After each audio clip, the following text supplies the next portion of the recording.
Olá, seja bem-vindo de volta ao canal. No vídeo de hoje eu vou falar sobre a densidade atmosférica e a eletricidade. Veremos que as duas coisas estão intimamente ligadas.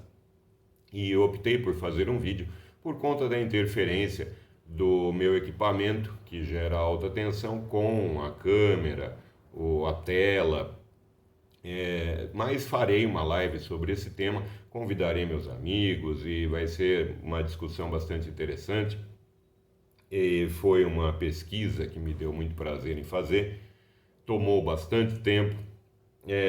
Veja, no mundo há uma perda de 9% da energia elétrica produzida. Isso representa bilhões de dólares por ano, então as pessoas não brincam com esse assunto.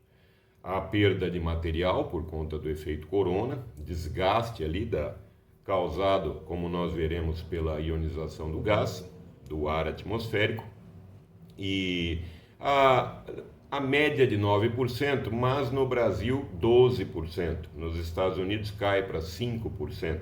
Em áreas montanhosas, onde a densidade do ar é menor, isso é estudado com extrema frequência. Então, na China, no Peru, nos Estados Unidos, no Nepal, lugares montanhosos onde se tem que passar linha de transmissão, há uma perda muito maior por efeito corona. Vou colocar na descrição desse vídeo uma enorme lista de referências para que você possa verificar essas informações todas. Essa é uma questão estudada há mais de 100 anos, dada a sua importância, ela se torna cada vez mais estudada e experimentalmente. Veja, há modelagens matemáticas que são cada vez mais precisas a respeito desse assunto, mas desde a modelagem matemática de Peake, há muitas outras que foram feitas para tentar minimizar o efeito corona. Ele é muito grande, como veremos, em maiores altitudes.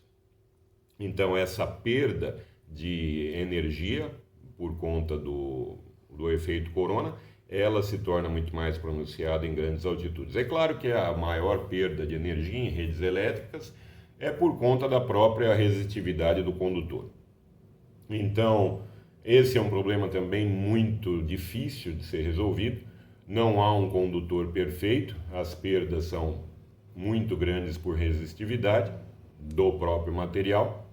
Isso sem contar perdas como furto de material, perdão, furto de material da rede elétrica, gatos que são feitos, esse tipo de coisa também acarreta vários prejuízos. Mas a queda de uma rede elétrica causa um prejuízo enorme para a população. Um apagão, por exemplo, é uma coisa terrível, porque você para toda uma cidade, uma área muito grande de um país. Então é uma questão muito estudada nos dias de hoje, tanto para a parte econômica, quanto também para o meio ambiente. Veja que o efeito corona, nós vamos ver, ele é extremamente prejudicial ao meio ambiente por conta dos gases produzidos. Então, o que é exatamente o efeito corona? Vamos ver na sequência. E você está vendo na sequência o efeito corona. Aqui essas pontas violetas são exatamente a ionização, onde está ocorrendo a ionização do gás. Outras imagens do efeito corona, você tem aqui uma muito interessante. Então aqui há, pelo efeito corona, a perda de energia em quilômetros de linha de transmissão. Aqui outros exemplos do efeito corona.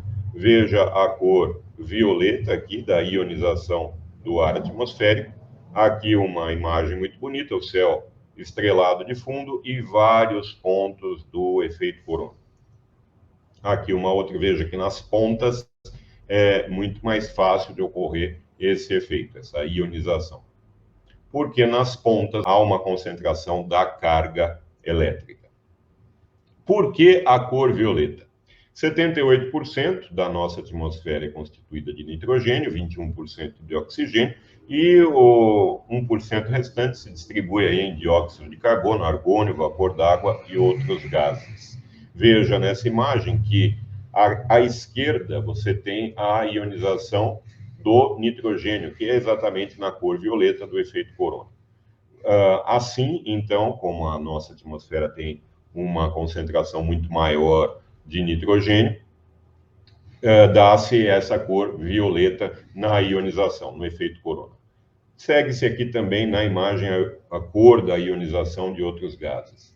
Então, as moléculas de nitrogênio, quando retornam a um estado de energia mais baixo, liberam luz na parte violeta do espectro, com a maioria dos picos caindo entre 300 e 400 nanômetros, que é exatamente aqui a cor violeta do espectro visível. É claro que também será transmitida essa energia em ultravioleta. Um pouco mais abaixo aqui nós temos o ultravioleta.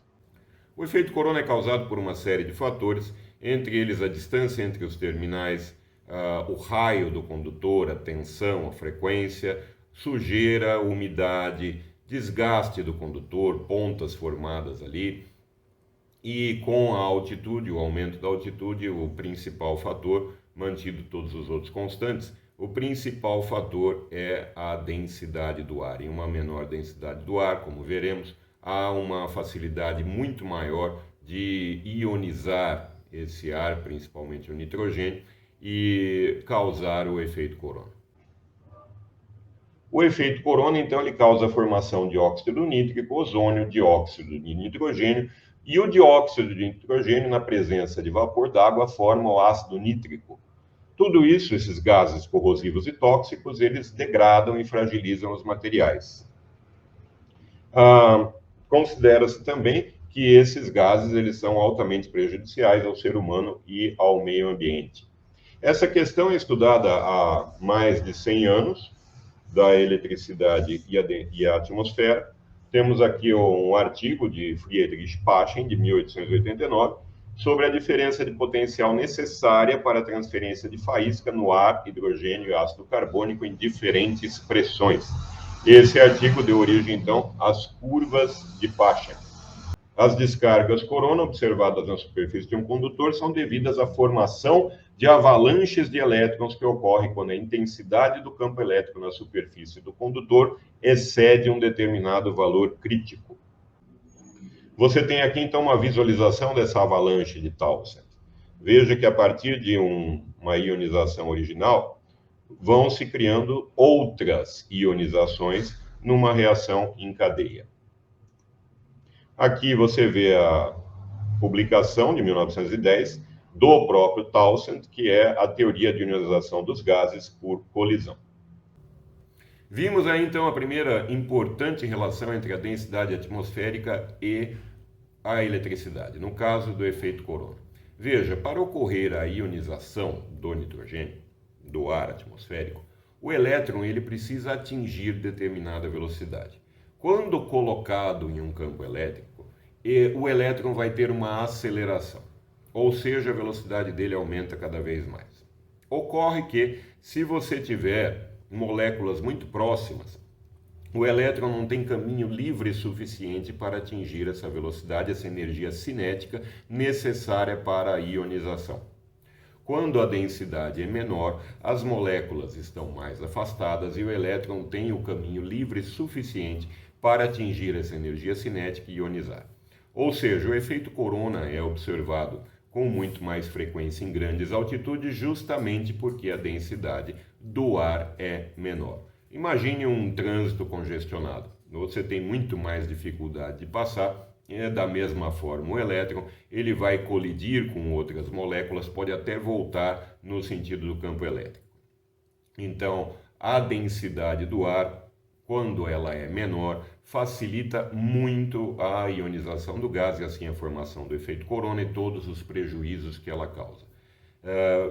É claro que se houvesse uma densidade maior atmosférica, conforme se aumenta a altitude, ninguém precisaria estudar essa questão e não haveria uma perda de bilhões de dólares ao ano por conta do efeito Corona.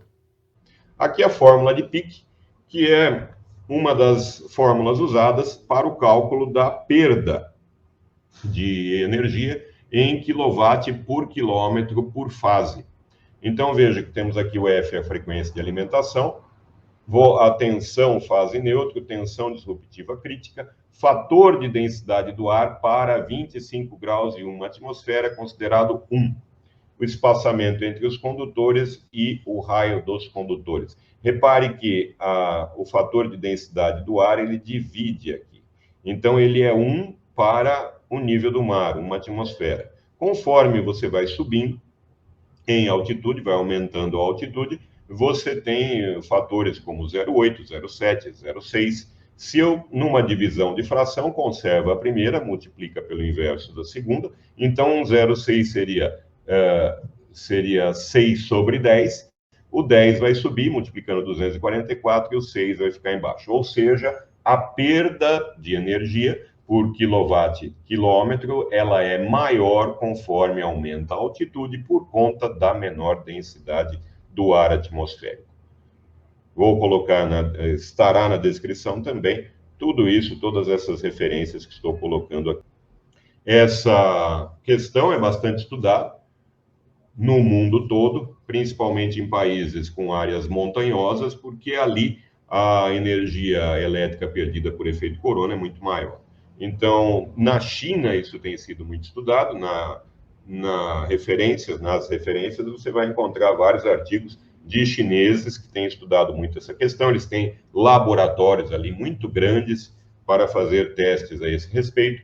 Então, nesse caso desse artigo, você tem estudos feitos na altitude de 50 metros, 1.700, 3.400 e 4.300 metros. Na tabela seguinte estão resumidos esses resultados. Veja que nessas duas linhas você tem duas tensões diferentes, 180 mil volts e 200 mil volts. Para cada uma dessas colunas, as diferentes altitudes, e aqui nessa última linha, então, a média para as duas tensões diferentes. Na altitude de 50 metros, você precisa de 17,85 kV para romper a capacidade, a rigidez dielétrica do ar e assim iniciar o efeito corona. Já numa altitude de 1.700, 16, 3.400, uma média de 14,4 kV, e na altitude de 4.300, 12,4 kV. Veja que de 50 metros para 4.300 caiu aí mais de 5.000 volts a intensidade para você romper a rigidez dielétrica do ar e assim iniciar o efeito corona. Pode-se pensar então que ao fornecer uma grande tensão ao condutor, ele fará automaticamente um efeito corona. Não, muitos fatores influenciam e com a altitude, a densidade atmosférica é muito importante. Foi feito um experimento muito interessante em Paris, onde foi colocado um eletrodo a 8 metros de um balão, da gôndola de um balão. Tudo foi medido ali no eletrodo e conforme foi se subindo, chegou ali em torno de acima de 150 metros, 165 metros, já foi observado o efeito corona no eletrodo sem fornecer nenhuma tensão artificial ao eletrodo, unicamente pela diferença de potencial conforme a altitude e também pela menor densidade do ar. Veja na sequência, então, a imagem sobre esse experimento. O balão acima da cidade de Paris e uma figura esquemática aqui do que foi feito. Tudo isso foi medido, não foi fornecida nenhuma tensão ao eletrodo e foi medido com um osciloscópio, com vários aparelhos, o que estava acontecendo ali no eletrodo. Ele está a 8 metros aqui do balão para diminuir as distorções do campo elétrico causadas pelo balão. Vamos ver agora dois experimentos na câmara de baixa pressão que fiz aqui em casa. Um deles com 2 eletrodos ali dentro da câmara. Não vou alterar então a tensão nem a corrente fornecidas ao circuito. Não vou alterar o raio do condutor. Será o mesmo fio, nem a distância entre os condutores. A única coisa a ser alterada então será a densidade do ar. Vamos ver o que acontece. Se é mais fácil ou mais difícil, conforme tira-se o ar da câmara, de ocorrer a ionização do nitrogênio, do ar atmosférico. E ainda, num segundo experimento, vou usar o bulbo de uma lâmpada como uma pequena câmara de baixa pressão, O gás ali não é principalmente o nitrogênio, como no ar atmosférico, é o argônio, mas vamos ver se é facilitada ou dificultada a ionização do gás por conta da menor densidade do gás dentro do bulbo. O experimento de ionização na câmara de vácuo. Eu tenho aqui dois tipos de gerador de alta tensão. Um tem como fonte de alimentação corrente contínua e o outro a corrente alternada da tomada. Esse aqui eu posso verificar que a tensão e a corrente são sempre as mesmas, que são fornecidas ao circuito, e a saída de alta tensão vai para esses eletrodos da câmara de vácuo. Então vou ligar a fonte. Eu tenho aqui uma tensão de 12 volts. Repare que na câmara de vácuo você tem uma corona muito fraca. Não vou alterar em nada aqui a fonte de alimentação. Vou ligar essa bomba de vácuo, essa pequena bomba de vácuo, e vamos ver o que vai acontecer com a ionização do gás. Então, conforme o ar vai sendo tirado da câmara, a densidade do gás vai diminuindo, o que facilita a ionização, como vimos. Veja que eu já tenho a formação de pequenos raios ali entre os eletrodos, e agora completou, fez o circuito plasma.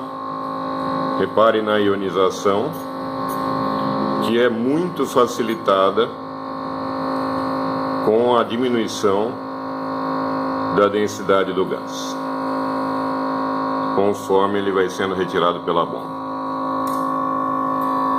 Esse som já indica que a fonte está se estabilizando por causa do curto formado aqui no circuito.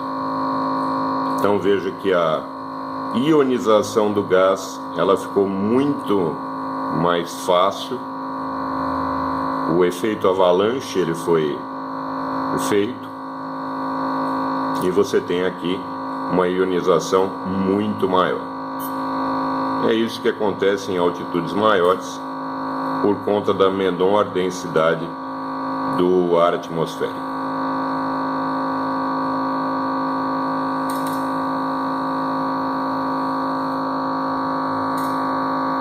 Vamos ver agora a ionização do gás no bulbo de uma lâmpada incandescente, coisa raríssima hoje em dia. Tem uma aqui que guardo com muito carinho, e o que vai induzir essa ionização é justamente uma bobina de Tesla, que está aqui.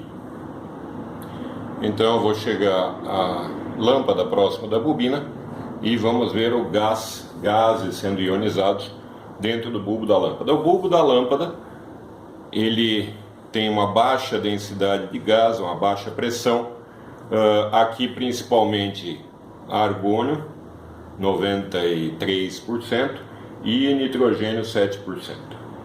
Então vou aproximar a lâmpada da bobina e você tem o gás sendo ionizado.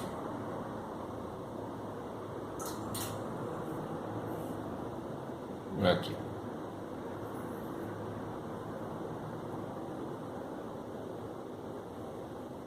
É uma observação muito bonita de ser feita. Lembra aqueles globos de raios? É o mesmo processo. Gases a baixa pressão que ficam coloridos. Vamos ver com a luz apagada como fica. Tá, então, de novo, a ionização do gás em um ambiente de baixa pressão e densidade.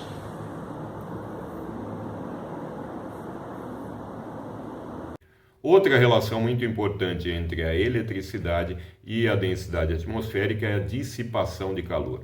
Então, quanto mais material você tiver em torno de um componente, mais fácil é essa dissipação. Ou seja, Em menores altitudes, nível do mar, você tem uma dissipação muito mais eficiente por conta da densidade atmosférica do que em grandes altitudes. Em maiores altitudes tem que ser tudo recalculado para que o transformador não queime por superaquecimento. Então vamos ver um pouco sobre essa questão. Há inúmeros artigos a esse respeito. Vou falar sobre um deles. Correção do fator de altitude para dois tipos de transformadores, o imerso em óleo e o seco. Então, o óleo ele pode servir aí como também um dissipador de calor. É muito importante que se calcule isso para que o transformador não queime e a rede elétrica caia. E ainda, a rigidez dielétrica dos transformadores depende total ou parcialmente da densidade do ar circundante. Na instalação acima de 1.000 metros, devem ser projetados com o fator de correção de altitude. Como se reduz a potência nominal de um transformador para uso em grandes altitudes? Em altitudes superiores a 1.000 metros, a densidade do ar é menor do que em altitudes mais baixas. Isso reduz a capacidade de resfriamento do ar ao redor do transformador e sua temperatura aumenta. Para um transformador instalado acima de 1.000 metros, é necessário reduzir o KVA.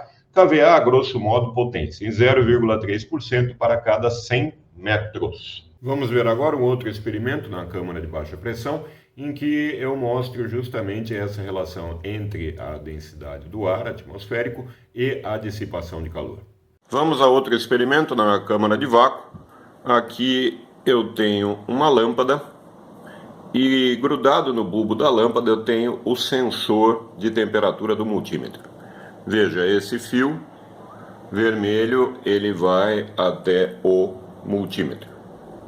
Então a ideia aqui é dissipação. Veja nessa bobina de Tesla que o transistor está encostado no dissipador de calor. Esse dissipador ele é uma chapa maciça de alumínio. O mais correto seria ter colocado em pé para aproveitar também a dissipação do ar melhor, mas aí ia entortar muito os terminais, então optei por colocar deitado o dissipador. Então, se esse dissipador fosse uma grade em vez de uma placa de alumínio, não haveria dissipação alguma. A ideia aqui é a mesma. Então, transformadores, motores, quando em alta altitude, em grande altitude, você tem que recalcular a tensão que vai até eles, porque para não haver um superaquecimento. Então veja aqui, a lâmpada está ligada na fonte de alimentação, não vou mexer na voltagem na corrente, vou mexer apenas na densidade do ar. Então vou ligar a bomba agora, tenho 48 graus Celsius, vou ligar a bomba. Já faz tempo que a lâmpada está aí para entrar em equilíbrio. E vamos tirar o ar da câmara de vácuo. Diminuindo a pressão, eu diminuo a densidade do gás, alterando a dissipação do calor da lâmpada, tornando ineficiente. Veja que a temperatura está subindo. Quando diminui a pressão, a temperatura do ar dentro da câmara tende a diminuir, mas o sensor está grudado no bulbo da lâmpada para ver a eficiência da dissipação. Então já subiu um pouco a temperatura, está indo para 50 graus, o ar ficando menos denso, conforme a diminuição de pressão, a dissipação também se torna menos eficiente. 50 graus ainda.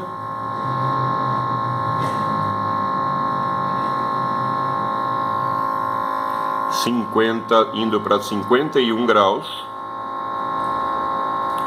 Agora imagine o aquecimento em grandes altitudes de um transformador, por exemplo. Em maiores altitudes, há uma ineficiência da dissipação do ar atmosférico por conta da menor densidade, e tudo tem que ser recalculado para o bom funcionamento de um transformador, de um motor, de circuitos. Indo para 52 graus. a tendência é aumentar ainda mais a temperatura conforme eu vou tirando o ar. Não vai chegar a haver um superaquecimento do bulbo como haveria em um transformador a altitudes maiores, acima de 1.500 metros, 2.000 metros. Então tudo isso tem que ser calculado por conta da menor densidade do ar em maiores altitudes. Se eu continuar tirando o ar, a temperatura vai subindo e aqui a gente vê então a menor eficiência da dissipação do calor por conta da menor densidade do ar atmosférico, indo para 53 graus e assim por diante.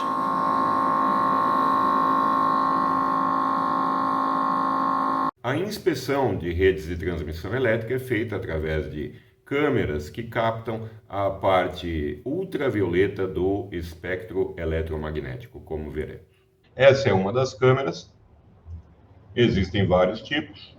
Aqui uma imagem dessa câmera mostrando o efeito corona que acontece aqui, o vazamento de energia.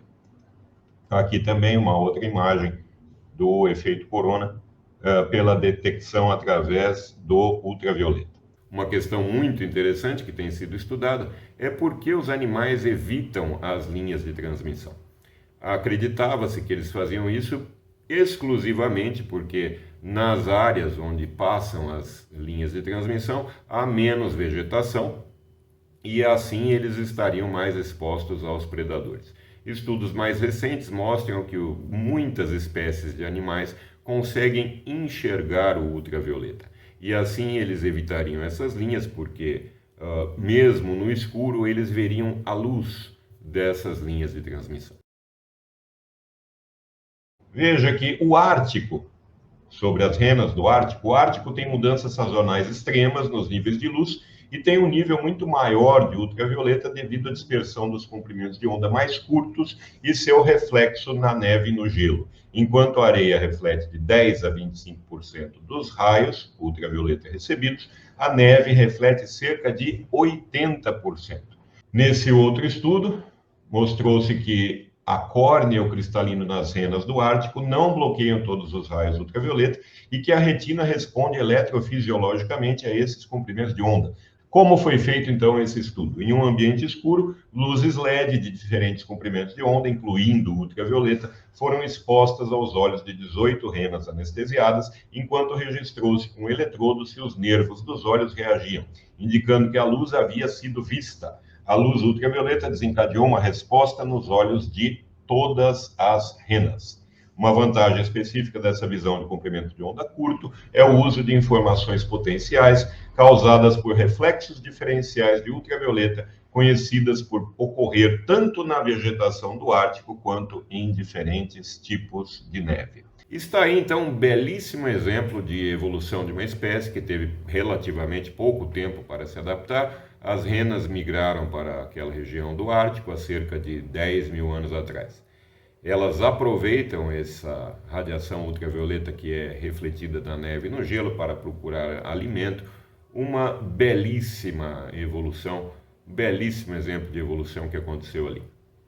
E esse é o vídeo de hoje, espero que vocês tenham gostado. Vimos então que a densidade atmosférica ela tem um efeito muito grande na eletricidade por conta do efeito corona, que é muito mais pronunciado em grandes altitudes, causando então um prejuízo maior em desgaste de material e perda de energia, e também na dissipação de calor, o que pode acarretar a queima de um componente, como um transformador, a queda da rede elétrica e dessa forma prejuízos ainda maiores. Essas questões são constantemente estudadas, então por conta da menor densidade atmosférica em grandes altitudes, ocorrem esses fatores.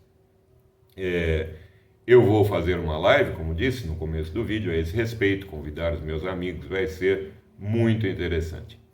Então, um grande abraço, o meu muito obrigado e até a próxima.